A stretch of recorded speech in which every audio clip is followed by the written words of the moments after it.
want to turn the page and express respect and a deep sense of responsibility, not just to those that voted no on this recall, but those that voted yes.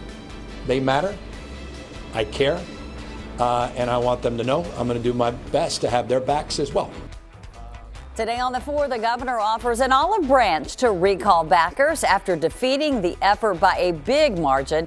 Newsom, kept his focus on fighting COVID-19 in a visit today to the Bay Area. From KTVU FOX 2 News, this is The 4. And welcome everyone to The 4 this afternoon. I'm Heather Holmes. And I'm Alex Savage. It was back to work today for Governor Newsom after surviving California's recall election. This was a clear-cut victory. 64% voted no, meaning the governor should keep his job. 36% voted yes to the recall. And here's a look now at how the other candidates in the race did. 64% of those who voted yes on the recall wanted to see Republican Larry Elder replace Governor Newsom.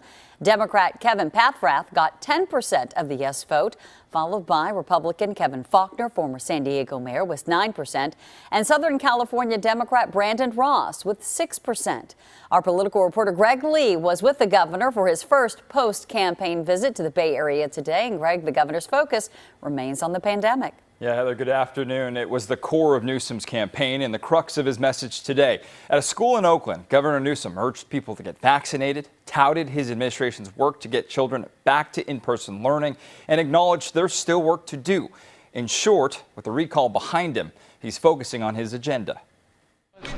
A return to business as usual for Governor Newsom. Hours after beating back the recall, he visited Oakland's Melrose Leadership Academy to tout the state's school reopening policies. We want to keep our kids safely back in person instruction.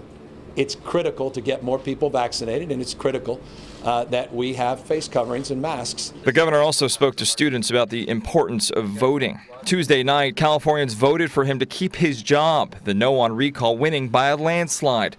The Newsom campaign nationalized the race and put COVID-19 at the center. They got help from national Democrats like President Biden and used a ground game led by labor groups. Millions of personal contacts were made through the course of this election. And in fact, those personal contacts turned the tide of this election. Labor and community leaders celebrated the win and their part in it. For Republicans, the result doesn't temper any of their frustrations with the state's issues. What's important here is that the problems California faces weren't solved by this election. Homelessness, crime, high gas prices, wildfires. We wake up the next day committed, not interested, in addressing all of these pre-existing conditions and challenges that this state faces, and doing so head on. With the special election behind us, it's hard not to look ahead to the 2022 gubernatorial race. The California GOP, I don't really think has a singular face. Candidates have come and gone. It's still a party that needs to focus on presenting solutions to voters instead of just complaining about the Democrats. Loyola Marymount professor Jessica Levinson says the recall results put the incumbent on a clear path.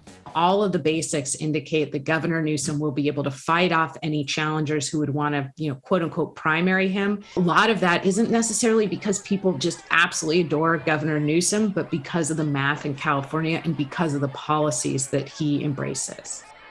Now, Governor Newsom was asked this afternoon if he would run for re-election. No surprise, he said yes. The message he gave of unity in reaching out to voters who wanted to recall him was a message former Governor Gray Davis and other strategists had hoped he would deliver, regardless of the outcome. In studio, Greg Lee, KTVU, Fox 2 News. All right, Greg, thank you.